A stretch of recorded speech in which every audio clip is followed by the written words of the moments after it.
Well, it's been a difficult month of June here at the manor, but I know that my biggest fan in life would want the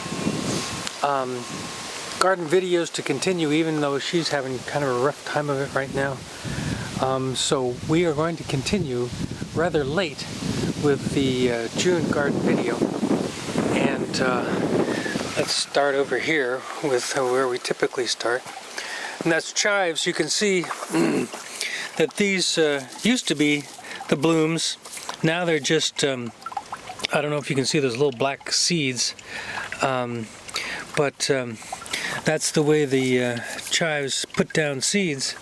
And I'm a little overgrown with grass in with the chives, but in between the grass, the chives are doing just fine. And I've got some video here of what the broccoli looked like in its peak. Most all of it has been harvested and consumed, actually, but we're getting these side shoots that are going to also provide some pretty good stuff. So they'll continue producing for a while. Cabbage, which is on the end here, is starting to head up a little bit.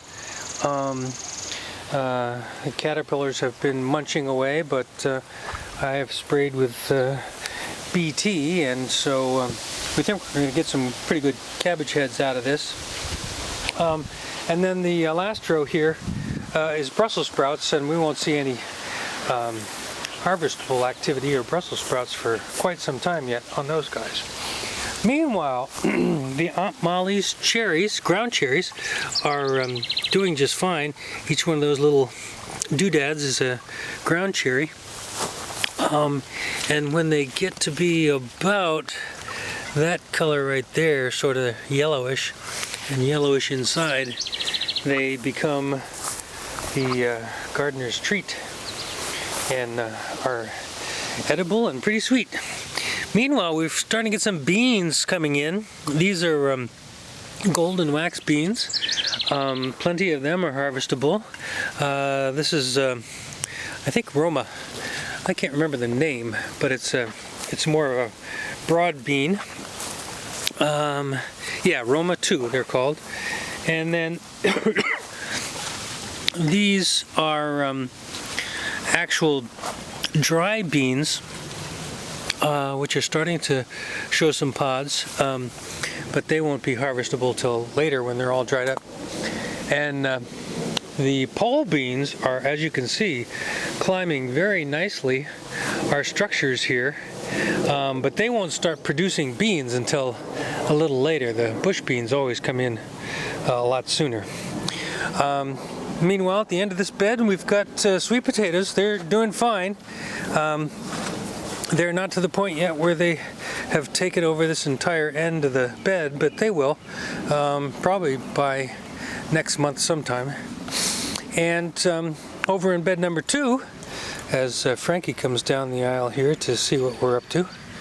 And boy, Frankie, what's up? Good boy. Yes. This is that orange potted okra, and we've had lots of them already, and they're very good.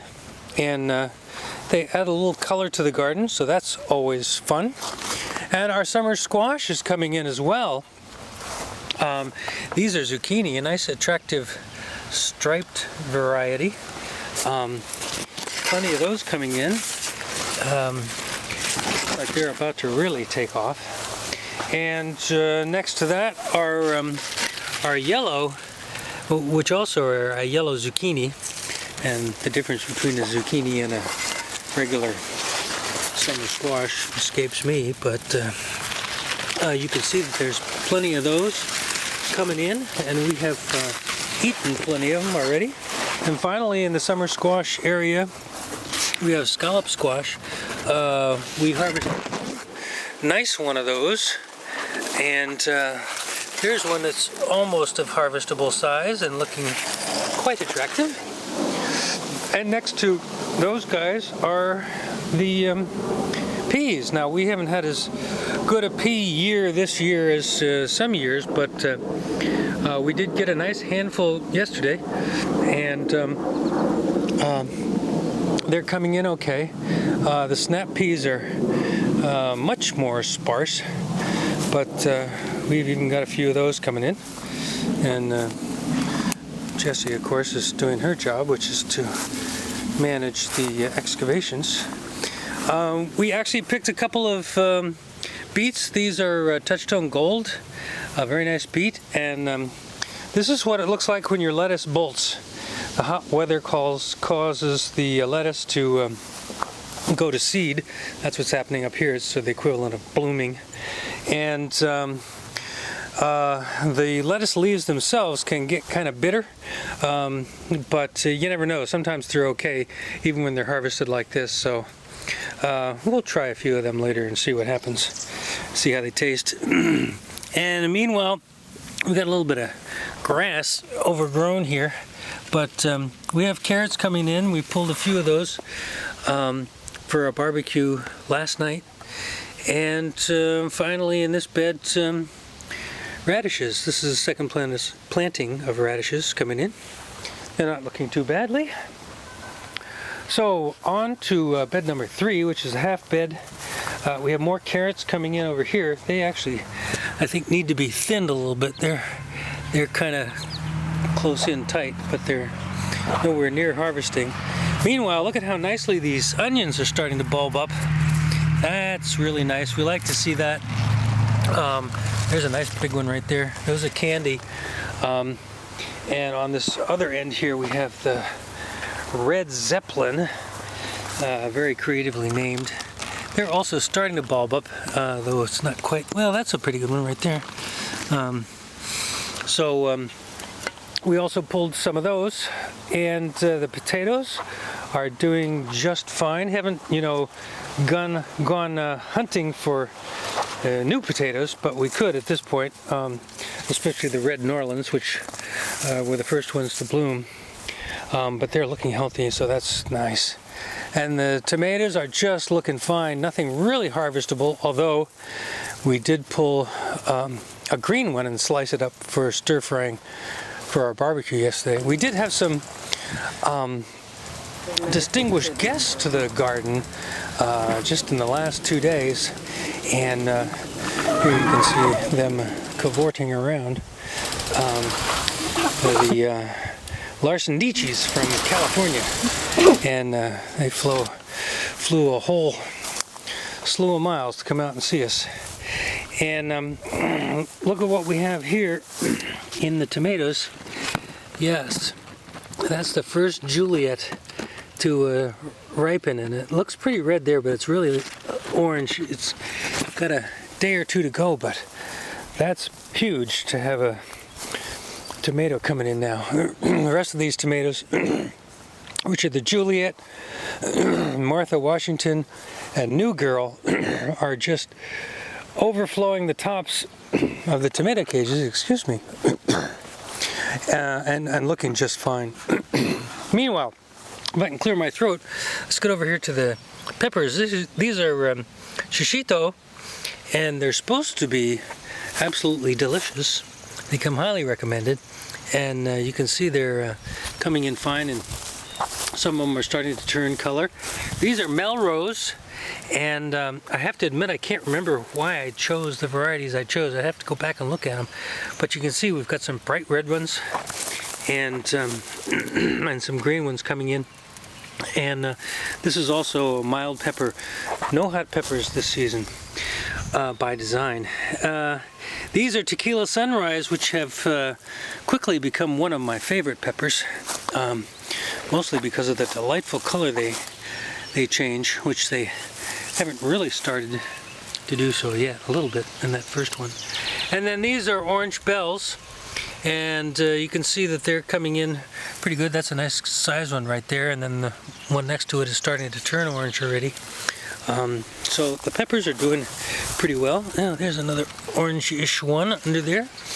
Next to the peppers are the eggplants, and these are aswad, I believe it's pronounced. They're blooming, As you can see, they're supposed to be very large, bulbous eggplants, and so we're looking forward to that. And finally, in this bed, which is bed number 4, are the leeks, and they are just looking great. We have pulled some of those as well because I planted them kind of thickly with the intent of pulling some early, and they're coming up nice and looking very fine. Now Jesse's sniffing around here. Now this may not look like much, but it's actually crimson clover ground cover. Unfortunately, there's also a lot of weeds in there as well.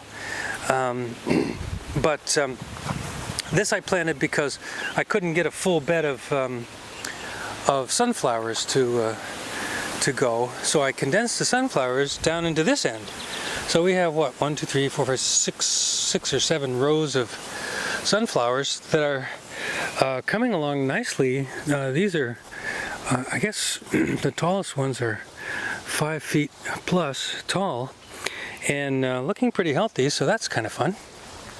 And finally, in the garden proper, we have our corn. This is our eating corn. Oh, I can't remember the name of it. I think I have it marked down here. But this is just a yellow corn. And it's interesting because in this bed here, it's kind of close to that huge maple tree. And you can kind of see that where the corn gets a lot of sun, it's bright or very dark green and very tall, and it kind of shrinks back down here to sort of pale green and sort of short, where it's being either robbed of sunshine, moisture, or both. But it is coming along okay, and I think at least at the far end there, we're gonna have some healthy corn to be eaten a little while from now. You know, maybe a little more than a little while from now. But speaking of corn, we're not doing the giant pumpkin patch, so the what's called the greater pumpkin patch is now populated with, you guessed it, corn. And it was being munched by the deer, so I put up this electronic wire fencing, although it's not activated, it's not hooked up to the electronics at all. And then just added these streamers to kind of spook out the deer a little bit. I think that has thwarted them from eating any more corn, and as you can see, I've got corn that's again at least probably 4 or 5 feet tall coming in, and it's all looking pretty healthy out here, and they get a lot of sunshine out here and are watered regularly and are on a raised bed, so I've got high hopes.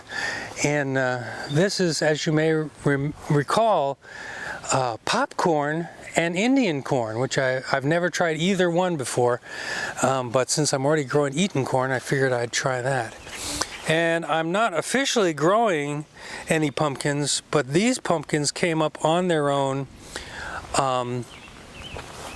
and so I just decided, okay, I'll let them go and see what they do. They're not getting any special treatment, any special feeding or anything. It's whatever shows up, and I'm not really expecting much of anything. But I think I told somebody who asked that we would go out to the orchard this month. So let's take a quick trip out there. Oh, Frankie, I'll be right back. Frankie doesn't like that. He wants to come out. So we're gonna have to make this quick. But anyway, real quickly, we got peaches happening, and you can see there's a fair number of them there. I haven't been keeping up very well with my spraying, so I'm not sure if we're gonna get much out of these, but the ones that are there look pretty nice. This is a second peach tree that we actually lost most of last year because the main branch just kind of snapped off. And then we got apples. I don't think we're going to get many apples. I think you can see some green apples hanging up there, which are actually going to turn into Red Delicious. And there are no Granny Smith apples to speak of this year. Oh, Frankie got out. Frankie, come here. Come here, boy. Good boy. Every once in a while he does escape. So anyway, there he is. Say hi to the folks in the camera there. Can you see him? All right. I don't know if that worked at all. Anyway, leaving the orchard, luckily being able to capture my dog, who has managed to find his way out of the garden every once in a while. We'll head back to the garden and wrap this thing up. All right, we're all back in the garden. No need to fret. So I think that's going to do it for June. Like I say, not the easiest month for us around here for reasons other than gardening factors, but the garden does continue to grow and continues to be a source of sanity for us, and we were able to share it with our guests this month as well, so that was kind of nice. But it's coming along quite well. We've got some things that are producing less than other years, and some that are doing as expected. No real big disasters, no hurricanes or hailstorms or anything like that, so we're in pretty good shape. But that's gonna do it. So June 2012, Marvin Gardens. We will see you next month in July, which is usually the high holy days of gardening, as I've said many times before. So we'll see you in July.